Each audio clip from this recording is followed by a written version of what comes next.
Hey everyone, it's Veiled Shop back at it with another video, and I'm going to be doing something a little different because I got a request about what elites we should be investing in, and this is going to be my evaluation on what elites you can take to 6 stars and be happy about. If you do enjoy me reviewing, specific groups of characters very briefly like this, let me know by liking the video, dropping a comment down below, and subscribing to the channel, and let's jump into the first pick. And that is going to be Connor here. I'm sure a lot of you saw this coming. I've advocated for Connor since the very beginning of this game, and there's a couple reasons why. The first reason is he's going to be one of the best starter healers and support characters for your campaign squad. Now, a lot of you took Mythasia, and I suggest that you replace Mythasia with Connor. And don't worry, your Mythasia is going to be useful in your later game dungeon comps for sure. But you absolutely want him to provide not just the healing, but also the shielding and the buffs that attack up, and especially if you have Nathalia, it pairs super well with her. And he just does so much for your squad in the place of a healer role, whereas if you had a Mythasia there, you just have pure healing. Now, he's used in Campaign, Tulpa, Endless Trials, Void, Tower, Arena. He's got so many different uses, and one of the reasons why he's so good at 6 stars is because of his trait, for one, that amplifies his other abilities and the amount of value you get from 6-starring him, because it's going to be a multiplicative stat off the base stat increase. And then that amplifies the shield strength here and the healing strength as well, which is absolutely amazing. And he just outclasses a lot of other healers, to be honest, especially earlier on in the game. And then we have Charles, who is worth taking to 6-star. However, this is a big caveat. I do not think he's got a ton of uses and worth 6-starring in the earlier part of the game. I think you need to be waiting a little bit. And then also, I don't think he's worth 6-starring if the Void Tower rotation never changes back. So for this specific Void Tower rotation, I'd say, okay, focus on some other characters. But he's absolutely useful in bounties, in Queen, in some arena uses.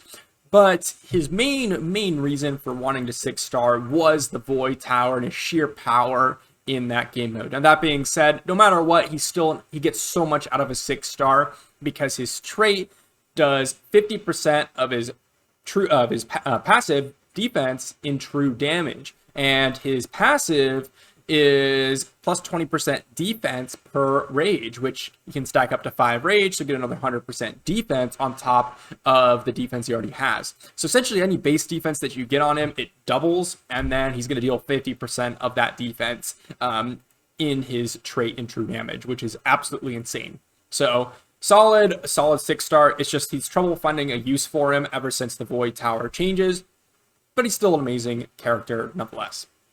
Now, the next one is going to be Hewlins here, and Hewlins doesn't actually get anything from his 6-star besides just getting extra tankiness. He's going to get extra defense, extra HP, which will help him survive, and you absolutely need that if you want to use him where he's good.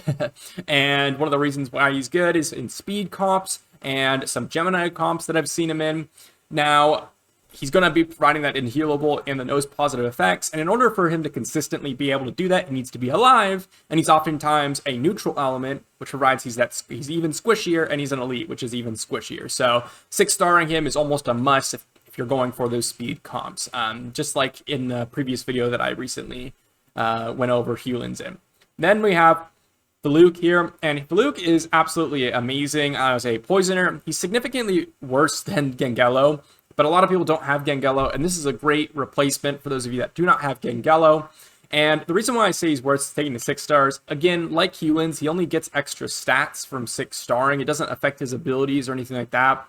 Now, he's going to be used in Queen, absolutely, but also he can be used in Tulpa, in Gemini, and a little bit of Witch as well. And he just provides so much in all these comps, being one of the other poisoners you can pair with Santis. And you can even use Santis, Gengello, and Faluke all together. So he definitely has a ton of uses, and he's going to need to be 6 stars, most likely, if you're going to use him outside of Queen, because he's no longer going to be the positive element against that boss. And he's going to be a lot squishier, especially being an elite and such. Next up is going to be Radira. Now, I think Rhaenyra is an excellent character for a 6-star, but I also think that she could be perfectly viable at 5 stars. The question is, if you have another healer on your team in general, if you have a Blackhorn, if you have a Mathasia, she gets completely outclassed later on, so you can keep her at 5 stars.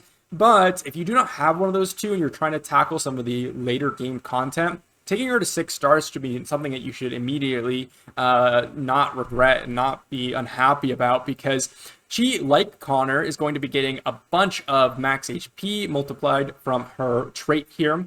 And then it's going to amplify her healing skills, like Mathasia, like Connor, which is just going to add to how much healing you're getting out of this character from a 6-star. So she can be used in Queen, a little bit of Tulpa, in Gemini, all these places where you're going to be using a healer and you don't have one of the really, really excellent ones. Rhaenyra fits in just perfectly.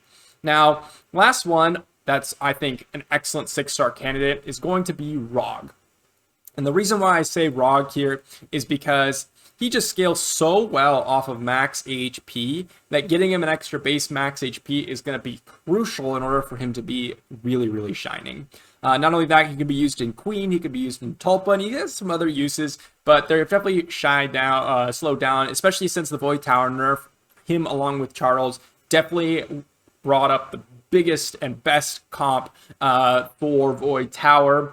But since the Void Tower changes, they've kind of dropped out of Void Tower entirely. If they ever revert it, Rog and Charles are immediately my go-tos in order to beat Void Tower. And the reason why he's so good at 6 stars, as I said, he scales off max HP. He's going to be ricocheting damage. It's not a counterattack, it's a ricochet for 10% of his max HP back at whoever hits him. And then we have healing based on his max HP. And then we have damage based on his max HP. So overall, you just get so much out of that 6-star. Now, I'm going to go over a couple that are excellent elites, but usually not worth the 6-star because it doesn't actually help them complete what they were already completing or break them into new pieces of content. The first one's going to be Joseph. He's just so solid in Ashe already. He doesn't need to be 6-star in order to survive.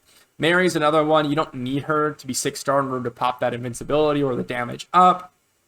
And then we have, where is another one? It's going to be here with Anna and Freya. Anna does get quite a bit from 6-starring, but I just don't think she has quite a good place in order for her to use her. I think Charles just is so much better. And then we have Freya, and I've seen a couple of people questioning about Freya. She can be used in speed comps in regards to getting this unhealable plus no positive effects down for 2 turns. If you're able to beat them in 2 turns and they're not able to heal before this, kind of goes down, because it's a 4-turn cooldown, but you can absolutely use her and perhaps 6-star her if you're trying to get her to survive. And then we have the last one, which is going to be Abbott. Now, Abbott's a little bit of a sad one, to be honest.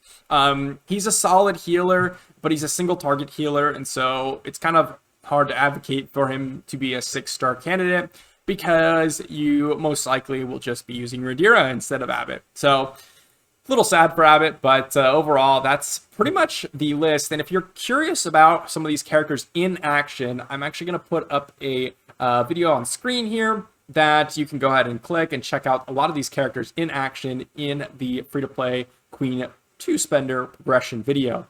If you did enjoy this content, be sure to leave a like, subscribe to the channel, and I will see you for the next one.